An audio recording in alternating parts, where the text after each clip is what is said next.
Hi, I'm Dave, and this is a short video about the solar energy systems in a short series of short videos documenting some aspects of our sweet and simple DIY low-tech rustic lifestyles.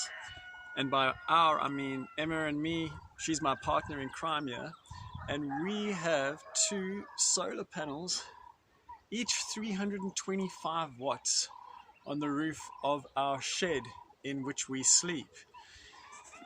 Notice that there's only two panels there. Most off-grid solar systems tend to be constituted by a big number of panels, 10. 10 panels at 325 watts each would give you over a 3 kilowatt panel array. We have 650 watts, so it's less than a kilowatt panel array. And the idea is to keep it small, relatively small, and not have excess power that one can then use in a very ordinary manner. We want to use things in a way that's rustic, low-tech, and doesn't give us too many options for powering too many things. So we adapt to the power that we can produce. In the background, you will see that blue unit is the charge controller.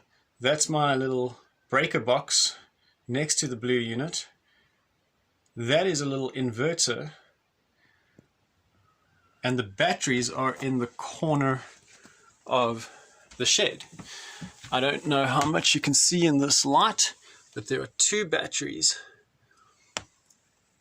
that are powered by the panels, and the charge controller regulates the amount of power going through to those batteries.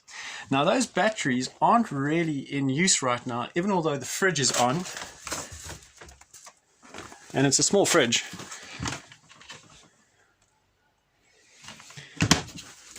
And I think Emma's computer is charging right now. Yes, it is. Why? Because the inverter light is on. So these panels are producing about 600, let's say, watts of power. The fridge and the computer are using far less than that. So the batteries are not currently supplying any power to those devices. It's almost as if it's straight off the panels. At night, of course, when there's no sun on those panels, then those batteries will be powering things. But we do not run the fridge at night. We also don't even charge the computer at night. So we're using our batteries in a way where they won't ever go lower than about 90% full, which is really carefully designed so that these batteries get the max lifespan, which is, I think, how you design solar. You don't want to throw away batteries which are environmentally messy in a couple of years. You want them to last their full lifespan. I'm aiming for 8 to 10 years, and I would be happy with this system. So if you have questions about solar and how to design your own low-tech, rustic, sweet and simple setup, do give me a shout. I've gone through this quite extensively, and I know the numbers. Do design your system. Definitely design your system. Don't just buy the components and hope for the best. The idea is to get it right, design it right, and fit your usage to that design. I'm now going to show you a second little solar energy system. This one's smaller than the first. This one produces 325 watts of power off of one panel. So it's half the capacity of the the shed energy system, solar energy system, and it powers half the battery capacity, charges half the battery capacity. Let's see what you can see in this area.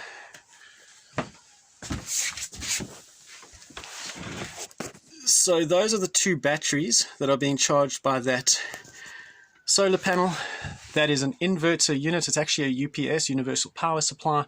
Not the right thing for solar, but I had it, so I'm using it. That's what this setup powers, my computer workstation. And with DIY solar, you always have a bunch of cables and wires floating around. I'm quite used to it, and you'll get used to it too.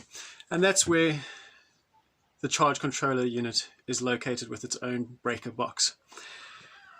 Be very careful with solar design. You can overcharge batteries and undercharge them, and they won't last as long as if you did things correctly.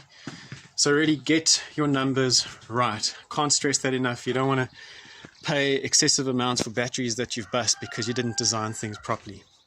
If you have any questions, do contact me, www.perspectiveproject.co.za, and we can take it from there. That's it for now. Ciao.